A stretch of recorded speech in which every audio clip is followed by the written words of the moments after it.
सर्वसामान्य जनतेला पदवीधर तरुण तरुणी आहेत त्यांना रोजगार मिळाला पाहिजे। आज 10 लाख रुपये घालून शिक्षणासाठी त्यांना रोजगार नाहीये। आज पुणे महानगरपालिकेमध्ये बाहेरच्या लोकांना पहिले प्राधान्य दिले जातं, आमच्या पोरांना पहिले प्राधान्य दिले गेलं पाहिजे।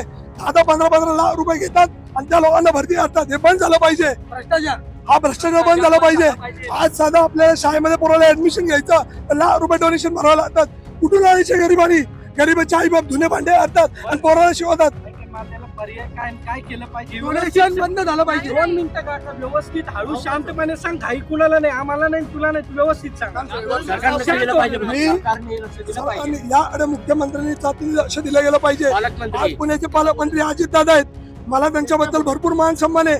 आज त्यांनी मला एवढं सगळं पदवी पण दिली होती, पण मी आज सांगतो अजितदादा तुम्ही ह्या गोष्टीकडे लक्ष द्या। हे सर्वसामान्यांचे मुद्दे आहेत। मी वाचून दाखवतो, प्रत्येक शाळेमध्ये छत्रपती शिवाजी महाराजांचा, छत्रपती महाराणा प्रताप, ज्योतिबा फुले, लोकमान्य टिळक, वल्लभभाई पटेल, झाशीची राणी, डॉक्टर बाबासाहेब आंबेडकर यांचा इतिहास शिकवला गेला पाहिजे। आपल्या पोरांना शिकवत नाही। त्यानंतर महिलांना आजकाल लहान लहान पोरींवर अत्याचार होतात, हे अत्याचार थांबले पाहिजे। आणि हे रस्त्यावरचे आज हे रस्त्यावरचे 2 व्हीलर उचलायला आता अधिकारी येतात, त्यांना कोणी परमिशन दिली? आज सर्वसामान्य माणूस 1000 रुपयासाठी दिवस 500 रुपयासाठी दिवस मरमर करतो, पण तिची गाडी सरळ उचलून नेतात। मी म्हणतो तुम्हाला गाड्या उचलायच्या ना उचला, पण त्यांना सांगून उचला, गाडीवर पावत्या फाडा। आणि हॉस्पिटलमध्ये लाख रुपये डिपॉझिट भरून सुद्धा पेशंट जिवंत राहत नाही। सगळे डॉक्टर भरलेत, त्या लोकांना पहिले पूर्ण शिकवा, त्यांना पूर्ण शिकवा, त्यांना पूर्ण ट्रेन करा आणि मग त्यांना हॉस्पिटलमध्ये कामाला ठेवा। आज जे स्पेशल डॉक्टर आहेत ते 2 मिनिटं करता येतात आणि 50,000 रुपये घेऊन जातात, पण सर्वसामान्य लोकांच्या अक्षरशः जीव टांगणीवर लावले त्या लोकांनी।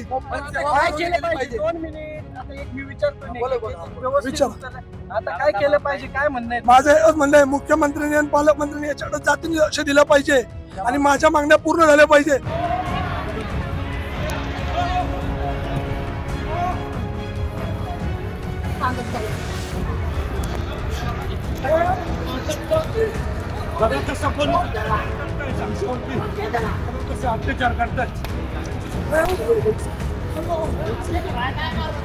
आज पुणे मेट्रो समोर नरेंद्र पावटेकर नावाच्या कार्यकर्त्यांनी आंदोलन केलेलं आहे।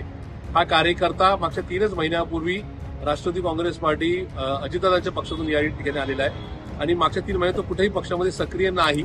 आज त्यांनी जे आंदोलन केलेलं आहे त्याचा आणि पक्षाचा दुरान्वय संबंध नाही। त्यांनी पक्षाला विचारून किंवा पक्षाला सांगून हे आंदोलन केलेलं नाही।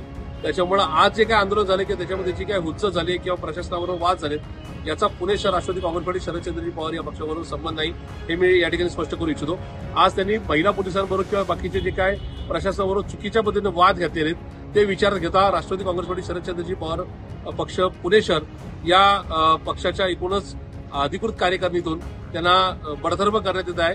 मी नरेंद्र पावटेकर यांची हकालपट्टी करतोय आणि ते करत असताना इथून पुढे पक्षाचा कुठलाही कार्यकर्ता पक्षाची परवानगी घेऊनच आंदोलन करेल तरच ते आंदोलन अधिकृत समजण्यात यावं।